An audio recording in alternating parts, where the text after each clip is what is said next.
Welcome to the deep dive. We sift through the sources so you don't have to, giving you that shortcut to, well, really understanding what's going on.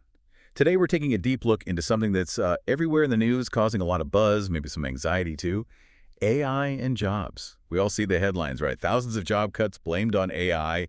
It feels like the robots are just, taking over. But as we'll explore, the picture is, well, a lot more complicated than just simple replacement. That's exactly right. Displacement is definitely happening. It's real, but it's only one part of this much bigger fundamental economic shift. What we're really witnessing is this rapid reshuffling of labor, of skills, of where value comes from. It's happening across the whole economy. So our mission today is to get past those headlines. We want to quantify the impact, look at both sides, the automation and the augmentation, and really try to map out this new labor market that's taking shape. And we've got some really interesting material to work with. We've dug into a big report, the AI job displacement analysis from August 2025, and another piece called AI's Evolving Impact, Jobs, Interviews, and Innovation. So should be a fascinating conversation. I think we'll uncover some surprising things. Okay, let's unpack this then, starting with the most tangible part. Job losses, people losing their jobs right now. What are the numbers actually telling us? What's the direct impact we can see? Well, the data gives us a clear starting point. Challenger, Gray and Christmas, the outplacement firm, they track this stuff closely. And just in July 2025, U.S. companies explicitly said generative AI was the reason for over 10,000 job cuts. 10,000 in 1 month. In 1 month, yeah. And if you look back since 2023, it's over 27,000 job cuts directly tied to AI. It's, significant enough that AI is now listed as one of the top 5 reasons for job losses overall in 2025. Okay, but here's where it gets interesting, maybe a bit murky. Do those numbers actually tell the whole story? Is there this sense that maybe AI's role is being downplayed sometimes? Underreported. There's definitely what you could call an underreporting hypothesis, and yeah, there's pretty good reason to think it's happening. A lot of companies might just lump AI-driven cuts under, broader categories, things like technological update or maybe just restructuring. Okay, so it gets hidden a bit. Exactly. Challenger's own data actually shows that. They reported about 20,219 cuts under technological updates through July 2025.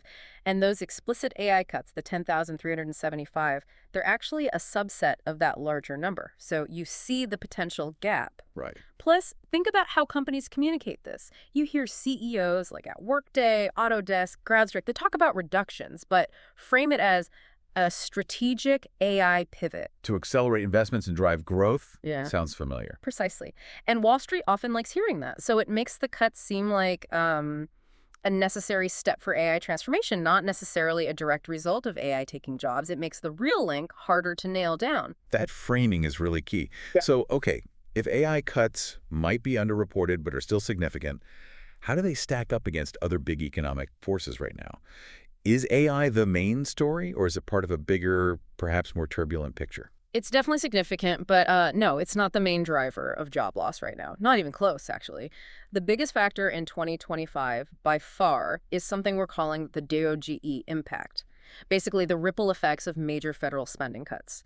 That's been cited in over 292,000 planned layoffs just through July, affecting federal workers, contractors, nonprofits, even healthcare. Huge numbers. Wow, nearly 300,000. That dwarfs the AI numbers. Absolutely. And then you have the retail sector, over 80,000 cuts. That's up like 249% from last year, driven by tariffs, inflation, economic uncertainty. So if you look at the table from the analysis, DOG impact nearly 290,000. Market conditions, over 154,000. Closings, 120,000. Restructuring, almost 67,000. Then tech updates at 20,000 and explicit AI at just over 10,000. Puts it in perspective. It really does. And you see companies like Microsoft, right? They laid off around 9,000 in July, over 15,000 this year total. They mention AI efficiency, but at the same time, they're pledging $80 billion for AI infrastructure. $80 billion, that's staggering. It is. Their CEO, Satya Nadella, he even called the AI transition messy, which kind of sums it up, doesn't it? And look at Commonwealth Bank in Australia replacing hundreds of customer service staff with AI, caused a big union backlash. Messy feels like the right word. So what does this messy situation mean for someone actually trying to find a job right now? It sounds like AI is hitting a job market that's already kind of fragile. Exactly. The overall U.S. labor market is definitely showing signs of weakness, of fragility. That July jobs report, only 73,000 non-farm jobs added, way below forecasts. It continues this weak trend we've seen since April. And didn't they revise earlier months down too? They did. Big downward revisions for May and June. A combined 258,000 fewer jobs than they first reported.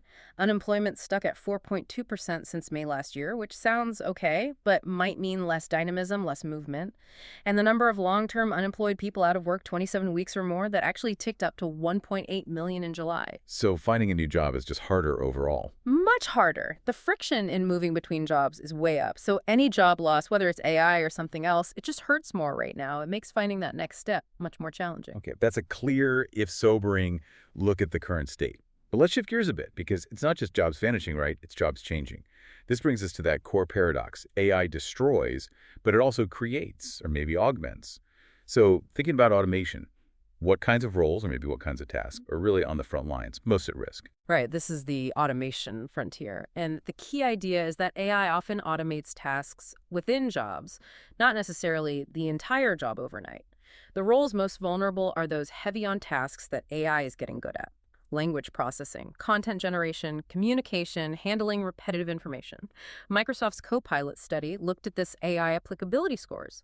High scores for interpreters, translators, writers, authors, customer service reps, sales reps, telemarketers, techno writers, PR specialists, data entry clerks. Lots of communication and information roles there. Exactly. The World Economic Forum points to similar areas, especially clerical roles like bank tellers, data entry. And you see tools emerging, like Perplexity AI's Comet browser, aiming squarely at automating things like recruiter tasks, admin work, more white-collar automation. And on the flip side, Yeah. what's safer? Safer roles tend to rely heavily on things AI struggles with.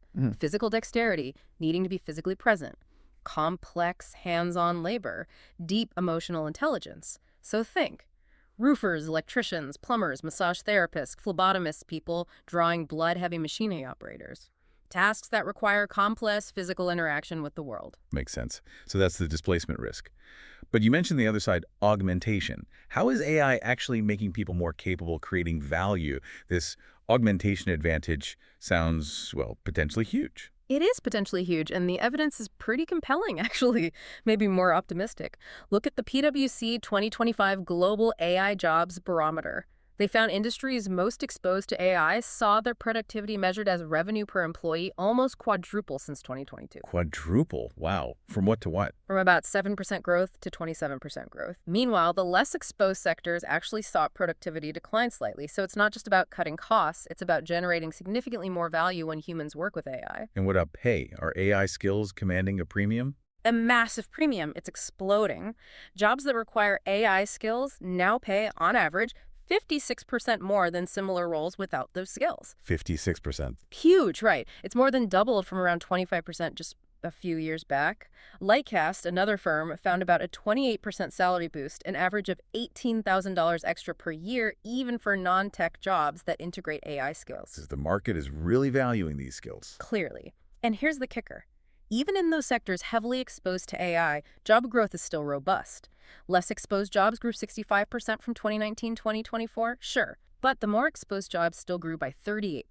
That tells you augmentation is creating new value, new roles, not just replacing old ones. That really is a striking duality. It changes how you think about efficiency, about where human value lies. Can you give us some concrete examples, especially in tech, where it seems like they're laying people off with one hand and pouring billions into AI with the other? It feels paradoxical. It absolutely is the automation paradox in practice, and tech is the perfect place to see it. You have these big layoffs, Microsoft, Tata Consultancy Services often hitting traditional roles, software engineers doing certain kinds of coding, IT support, back office stuff, tasks that are becoming more automatable. I mean, Microsoft CEO said 30% of their code is now AI written. Think about that. 30%? That's incredible. Right. But at the same time, these companies are making these just mind-bending investments in AI infrastructure. Microsoft adding $10 million to hit $85 billion in capital expenditure for AI. So it's not just cost-cutting. It's a massive strategic reallocation, shifting capital, shifting talent away from legacy functions towards this new AI-driven core. And the result for workers? The result is what the report calls a violent polarization of skills and wages, a real wage chasm. You have the AI-augmented workers getting that 56% pay premium. And then you have the AI-displaced workers facing tougher job markets needing major reskilling. So AI is like a new assembly line, but for thinking work. That's a great way to put it. It breaks down cognitive jobs into subtasks, drafting, summarizing, finding data that can be automated, which means the human value shifts. It's less about doing the task itself and more about strategic orchestration, creativity, applying ethical judgment to the AI's output. Interesting. How does that play out in hiring? We're seeing that shift too. Meta, for instance, is piloting AI-enabled interviews. Candidates can actually use AI assistants during coding tests. Seriously, like in the real world. Exactly.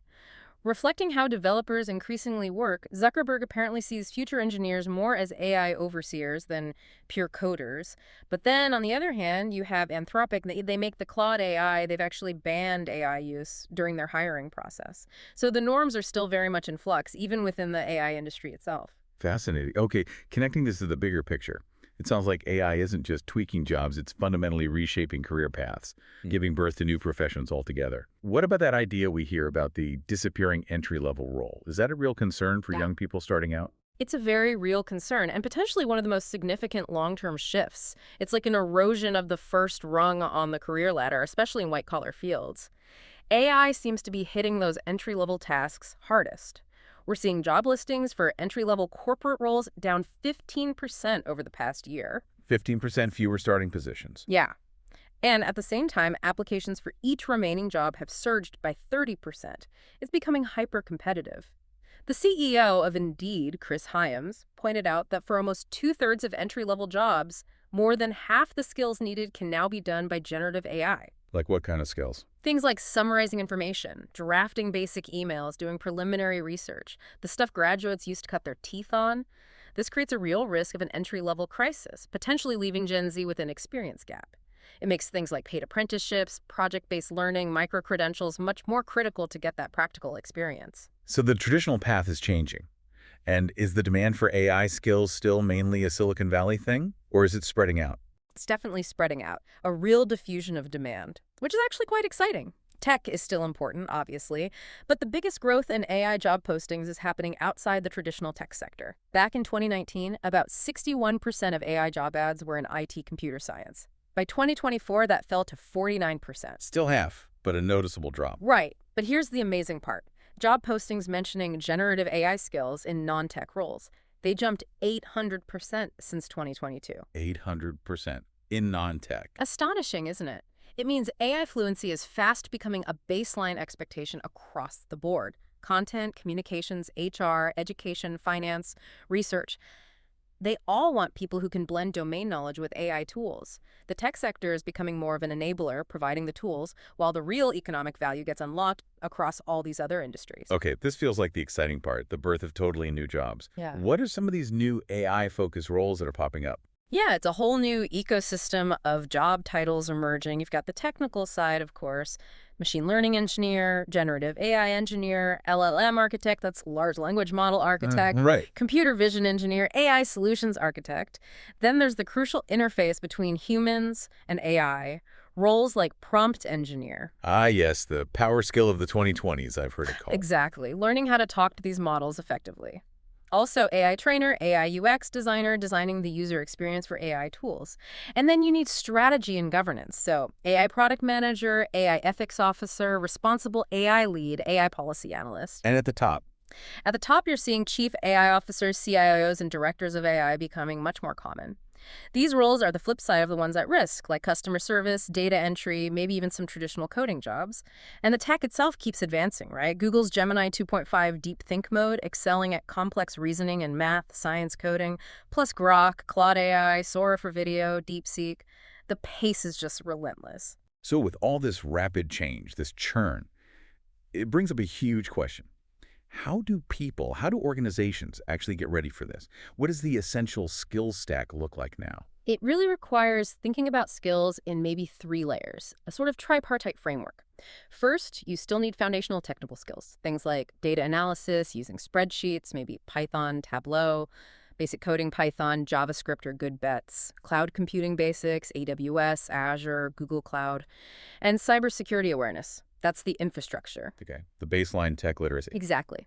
Second, you need AI adjacent and application skills. This is the human-machine interface layer. Critically, that includes prompt engineering, really understanding how to craft inputs to get the best out of AI models, and broader AI literacy, knowing what AI can do, understanding large language model basics, and crucially, being able to critically evaluate AI outputs. Is it accurate? Is it biased? Is it secure? So using the tool smartly, not just blindly. Precisely. And the third layer, maybe the most important long-term, is enduring human skills. These are the things AI, at least for now, can't easily replicate. Critical thinking to question the AI, creativity and complex problem solving for new challenges, high-level communication, leadership, emotional intelligence essential for working in these hybrid human-AI teams. The real value add is orchestrating the AI, applying that uniquely human judgment. That makes continuous learning sound less like a nice to have and more like, well, a survival skill.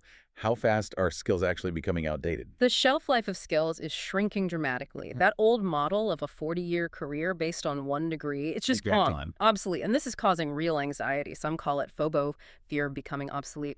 Nearly half of U.S. workers worry their job could be replaced by AI, and 60% say they're actively trying to gain new skills. Are employers getting the message? They seem to be. 85% of learning and development leaders expect a huge jump in skill development needs because of AI.